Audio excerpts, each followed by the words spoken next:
Hello friends, welcome back to my channel. आज एक और वीडियो आपके साथ में शेयर करने के लिए आई हूँ। जो लोग फर्स्ट टाइम मेरी वीडियो को देख रहे हैं, मैं आपको बता देना चाहती हूँ, छोटी छोटी स्टोरीज, पैराग्राफ ऐसे मैं आपके साथ शेयर करती रहती हूँ, जिनसे हम बहुत सारी न्यू वर्ड सीखते हैं, अपनी वोकेबलरी को इम्प्रूव करते हैं। साथ ही जो भी ग्रामर दी जाती है, मैं कोशिश करती हूँ कि ईजी वे में आपको एक्सप्लेन कर सकूँ।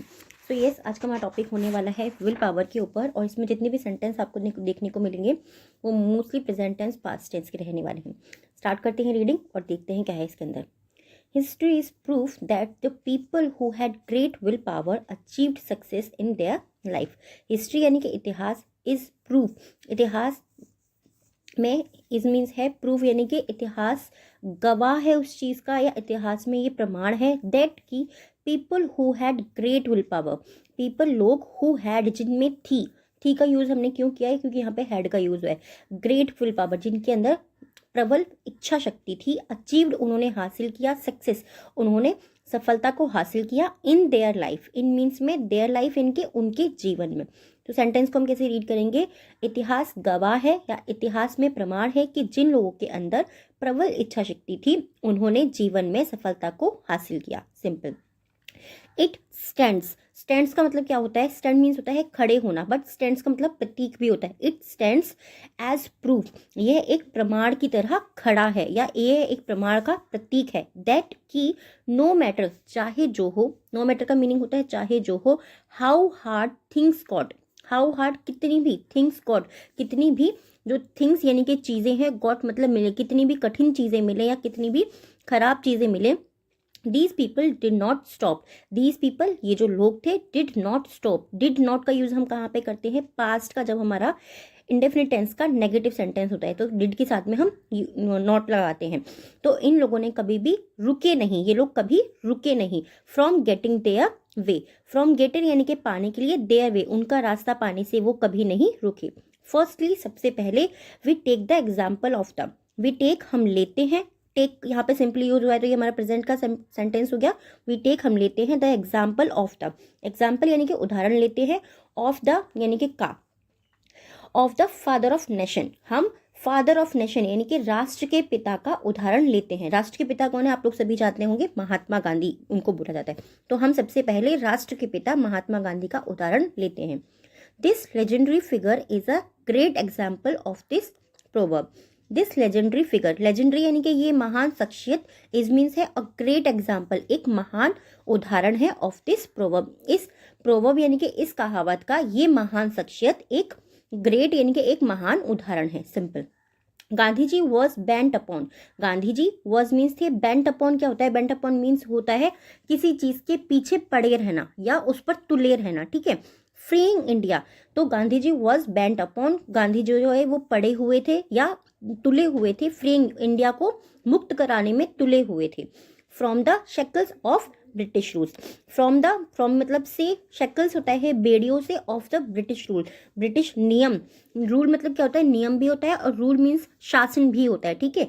जो ब्रिटिश शासन था उसकी बेड़ियों से इंडिया को मुक्त कराने के पीछे गांधी जी पड़े हुए थे या तुले हुए थे, दोनों आप बोल सकते हैं।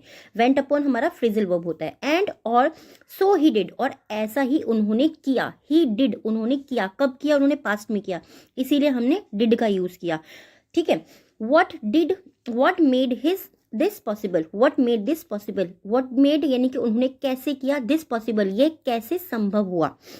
His will power, उनकी विल पावर यानी कि उनकी इच्छा शक्ति, एंड कॉन्स्टेंट एफर्ट और निरंतर प्रयास से ये सब हुआ। He was very frail physically, he was with a very frail यानी कि वो बहुत कमजोर थे फिजिकली, शारीरिक रूप से वो बहुत कमजोर थे, बट लेकिन his will power was not, लेकिन उनकी इच्छा शक्ति नहीं थी।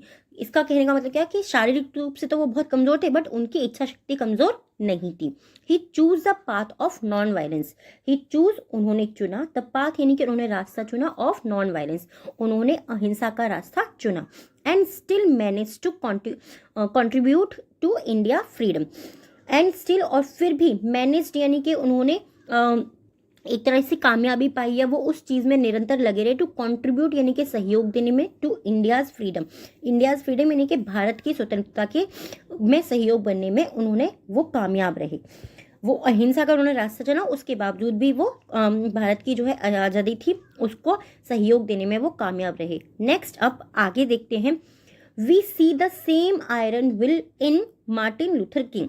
वी सी हम देखते हैं, the same iron will same इच्छा शक्ति हम देखते हैं, यानी कि आयरन विल यानी कि लोह इच्छा शक्ति हम देखते हैं इन मार्टिन लूथर विल, हम मार्टिन लूथर किंग के अंदर सेम इच्छा शक्ति देखते हैं, यानी कि बिल्कुल वही इच्छा शक्ति हम उनके अंदर भी देखते हैं। This man was the one, this man was the one, यह वह एक व्यक्ति है, रिस्पॉन्सिबल यह वह एक व्यक्ति है जो जिम्मेदार है, फॉर ब्रिंगिंग जो लाने के लिए जिम्मेदार है, सिविल राइट, सिविल राइट यानी कि नागरिक अधिकार लाने के लिए यह वह एक व्यक्ति है जो जिम्मेदार है, to the black people of America, to the black people of America यानी कि जो अमेरिका के जो काले लोग थे या फिर अश्वेत लोग जो थे अमेरिका के, उनके लिए ये नागरिक बिल लाने के लिए यह वे एक व्यक्ति है जो जिम्मेदार है। His will power and determination to end racism, his will power उनकी विल पावर उनकी जो इच्छा शक्ति थी, एंड डिटर्मिनेशन और उनके जो दृढ़ संकल्प था, टू एंड रेकिज्म प्रोक्योर, एंड उसने खत्म किया, रेकिज्म यानी कि जातिवाद को उसने खत्म किया, और प्रोक्योर यानी कि प्राप्त किया, प्रोक्योर मतलब करना होता है प्राप्त करना, किसी भी चीज़ को हासिल करना। हासिल करने के लिए इंग्लिश में बहुत सारे वर्ड्स हैं, आप लोगों ने मेरे वीडियोस में भी देखा ही होगा कि बहुत सारे वर्ड्स का यूज हम करते हैं हासिल करने के लिए।